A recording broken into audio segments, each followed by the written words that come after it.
Good day, viewers. Today is the second episode of ARISTOTALKS, and this discussion will be focusing on student vaping problem. The discussion is entitled Uncovering the Clouds, Navigating the Vaping Problem Among Students and Youth, and the resource speaker is Mr. Robbie Jairhem Caballero, Doctor of Lung Cancer at Oxford University. Good day, ladies and gentlemen. Today, I'm here to bring light on an increasing problem that has quietly penetrated the schools and communities, the student vaping problem. Let us begin by recognizing that we are all here because we are concerned about the well-being of our youth. The increasing popularity of vaping is more than just a health word. It is a societal change that requires our attention. Consider going throughout the halls of high school today. The customary noises of laughter and talk are absent. Replaced by the element of vape device, it is critical to appreciate the gravity of the situation and its consequence. For future generations, this is more than just a health issue. It is a societal problem that requires our attention. Now, let's ask one of our audiences. How about you? What's your name? Nine. Do you use vape? Yes. And why? Because I'm happy and this is my stress relieving. Stress reliever. It's kind of familiar to me because when I was still vaping, vaping is one of my stress relievers, especially for my academics, because academics has been made me through a lot. Student vaping is more than just a rebellious behavior. It is frequently the result of peer pressure, ignorance, and a lack of understanding of the long-term implications. As responsible adults, we must advise and educate, not condemn.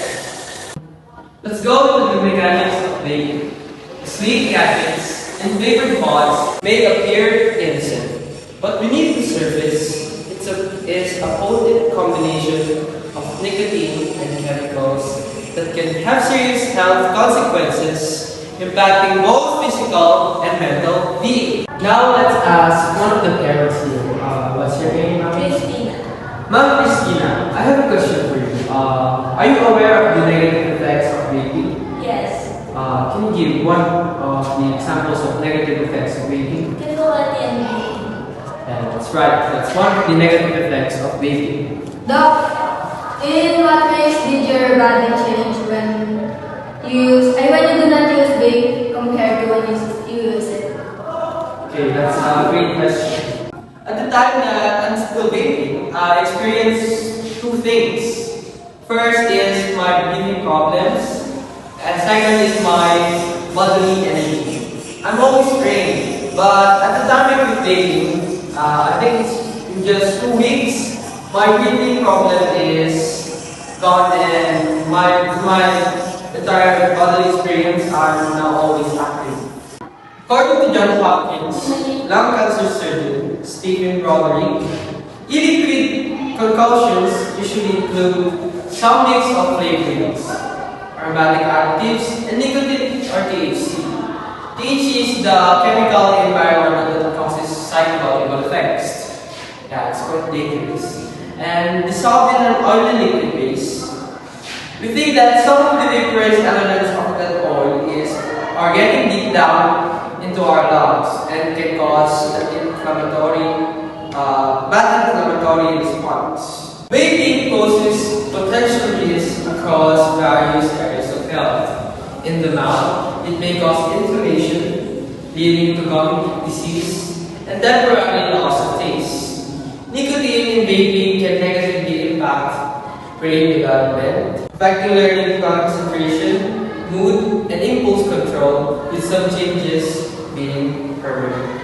The inhalation of diacetyl in flavored e-liquid may cause inflammation and permanent scarring in the airways, known as popcorn lung. As as you can see here, this is the popcorn lung, and making breathing difficult. Additionally, vaping is associated with severe blood vessel and nerve damage in the feet, as seen in traditional smoking. Overall, the long-term effects of vaping are not fully understood, but evidence suggests potential harm in multiple aspects of health. That's why you should not vape. It's dangerous. Doc, Yes. which is worse, cigarettes or vape? Okay, that's a good question. According to the studies that I've read, vape is more worse than traditional cigarette due to its unknown chemicals that passes and stays to our lungs due to its liquid-based form. What inhibits that to use vape than cigarettes? Well, that's a great question. Well, for me, it is a psychological thing. First point, people are misinformed that cigarette is worse than vaping, to the point that it has been treated as an alternate for cigarette. Second point, in terms of taste, well, cigarette has an unfriendly bitter taste that doesn't really taste great.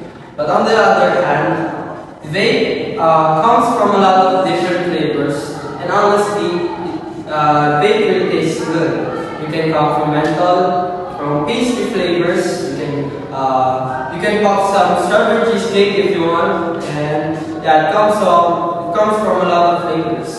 Now, moving on to our regulation and advocacy. Marketing and cultural standards contribute to the popularity of vaping. To address this issue, a comprehensive strategy encompassing education, regulation, and assistance is required.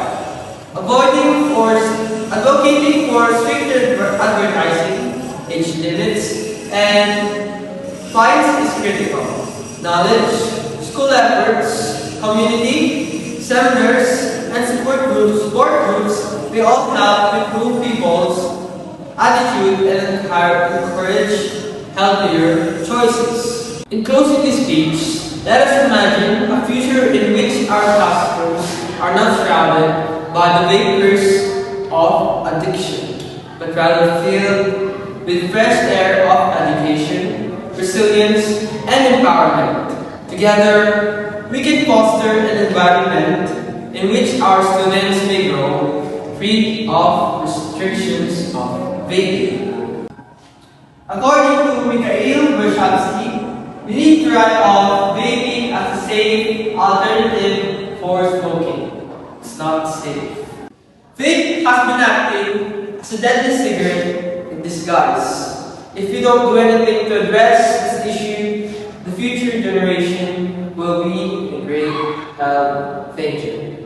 And that's all for today. Thank you.